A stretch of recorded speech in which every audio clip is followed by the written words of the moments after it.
ಭಗವಂತ ಇರುತ್ತಾನೆ ನಮ ಸುತ್ತ ಅವತಾರ ನಾನಾ ರೂಪವೋ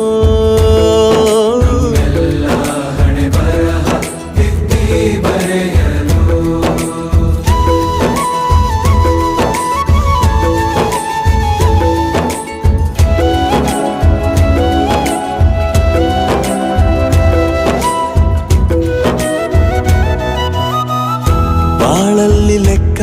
ಎಷ್ಟು ಮುಖ್ಯ ಎಂಬುದ ಬೆರಳಲ್ಲೇ ತೋರಿ ಕಲಿಸಿದ